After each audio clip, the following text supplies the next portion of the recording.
So today we're looking at a few signs that you might be living above your means without realizing it. Now in today's video, I'm not going to get into tips on how to live beneath your means. A while ago, I did a video breaking down different things that you can do. So if you haven't seen that video, I do recommend you go and check it out after this video. This video will more so look at warning signs and clues that you could be gradually headed in that direction so you can make adjustments before things get out of hand. So the first warning sign that you might be living above your means is that you're spending more than 30% of your gross monthly income on housing. As a general rule of thumb, you should really spend no more than 30%. So if you make $3,000 a month, your housing should really not go higher than $900. And if you make $5,000 a month, you should really cap it around $1,500. Now, to be clear, spending more than 30% of your income on housing doesn't always mean that you're living above your means, because you could have other expenses that are low, but it is important to do the math and see where you stand percentage-wise,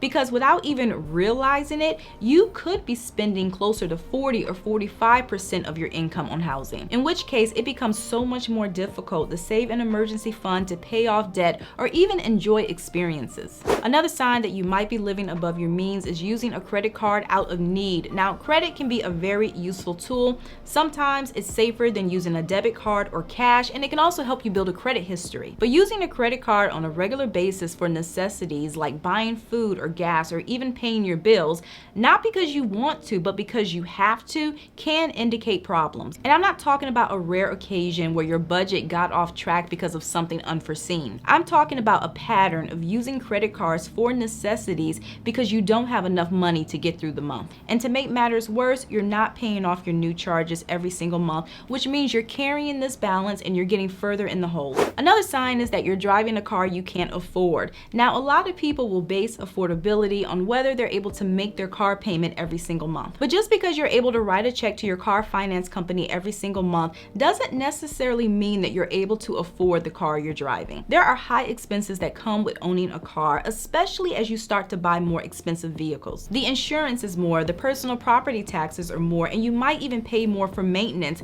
And these are expenses that can really catch you off guard. True story, when I was in college, I knew a guy who worked part-time and lived at home. So he bought himself a luxury car because he didn't have any other bills, so he assumed that he could afford it. Now, yes, he earned enough to make his monthly car payment, but when the time came for him to pay the personal property taxes on this car, which if I remember correctly, I think it was around $1,000, he didn't have the money to do this. So my point is, before buying a car, especially a luxury car, you have to consider the total cost of ownership because it goes far beyond the actual monthly payment. Another sign is that you can't afford to save. Saving an emergency fund is so important. I really cannot stress that enough. And even if you're not able to put away a lot, something is better than nothing. And trust me, you will thank yourself later. If you have much of nothing in your retirement account, very little in your savings, or you're saving less than 5% of your income, that is a sign that you might be living above your means,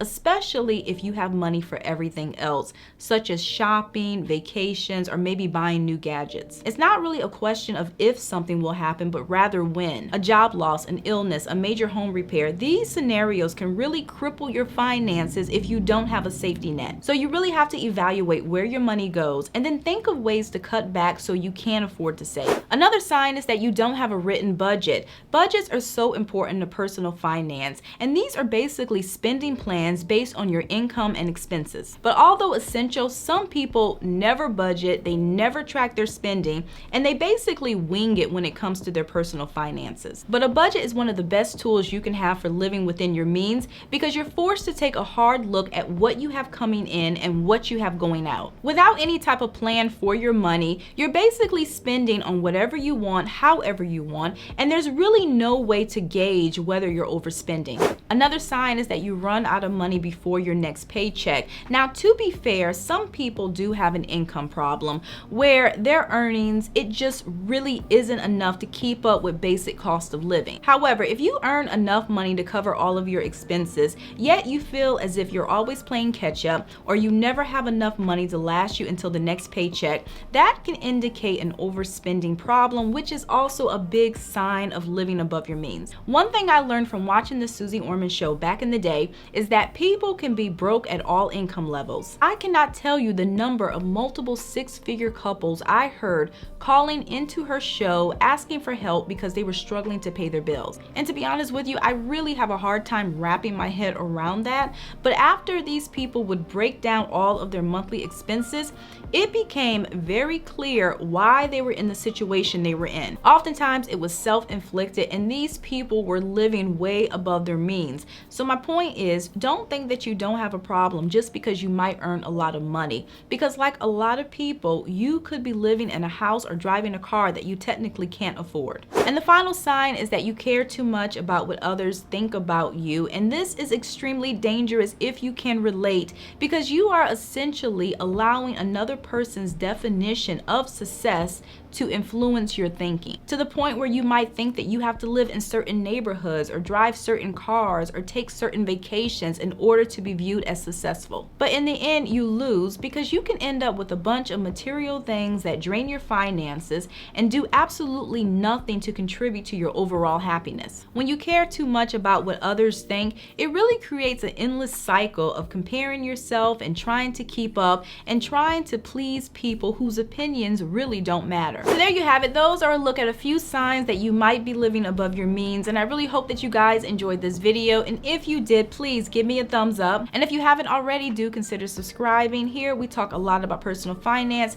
different ways that you can fix your wallet and get to a good place financially. So if you like videos like this, I do post every weekend and sometimes during the week. So thank you again for watching, and I'll see you in a few days.